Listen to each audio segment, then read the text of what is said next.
আসসালামু আলাইকুম দর্শক, আশা করি আপনারা সকলে ভালো আছেন। স্বাগতম আপনাদের কৃষি অমিত শিল্প ইউটিউব চ্যানেলে। তো আজকে যে বিষয়টা নিয়ে কথা বলবো বা একটা জৈব সার কীভাবে বানাতে হয় দেখাবো। মাত্র 2টা উপাদান দিয়েই একটা জৈব সার বানিয়ে আপনাদের দেখাবো, এবং এই জৈব সারটা যদি আপনার গাছে ব্যবহার করেন অনেক ভালো রেজাল্ট পাবেন। এই জৈব সারটা আপনি ঘরে বসেই বানাতে পারবেন, এর জন্য আপনাকে বাইরে যেতে হবে না। শুধু 2টা উপাদান দিয়েই জৈব সারটা বানাতে পারবেন।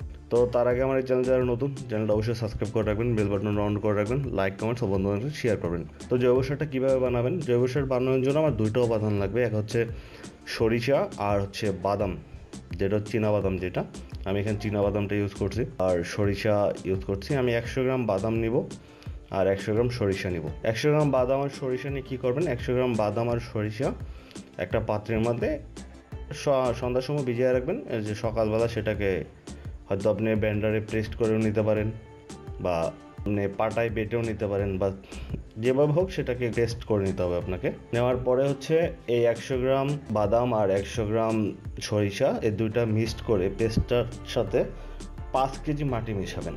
নিচে এটা রেখে দিবেন মিনিমাম 10 থেকে 12 দিন।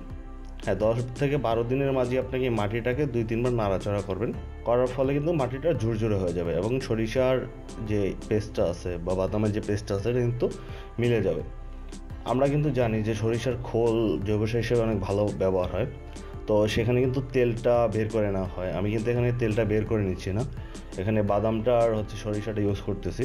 ইউজ করার পরে আপনার গাছের যে গ্রোথটা হবে, যে মাটিটা আপনি টবে দিবেন, তবে হ্যাঁ, ডিরেক্টলি টবে এই পেস্টটা দিতে যাবেন না, তাহলে কিন্তু আপনার গাছ মারা যাবে। এই মাটির সাথে মিশিয়ে মিনিমাম 12 দিন রেখে দিবেন। এর মধ্যে 2-1 বার নাড়াচাড়া করবেন। করার পরে এখান থেকে কিছু কিছু মাটি নিয়ে আপনার গাছে গুঁড়ে দিয়ে হালকা পানি সেচ দেন।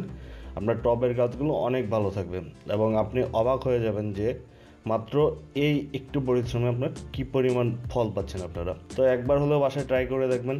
আর আমার চ্যানেলটা যদি ভালো লাগে অবশ্যই চ্যানেলটা সাবস্ক্রাইব করে রাখবেন, বেল বাটন অন করে রাখবেন, লাইক কমেন্ট বন্ধুরা শেয়ার করবেন। এরকম আরও কিছু জৈব সার নিয়ে ধীরে ধীরে আমি ভিডিও দিব আপনাদের। সে পর্যন্ত ভালো থাকবেন, সুস্থ থাকবেন। আল্লাহ হাফেজ।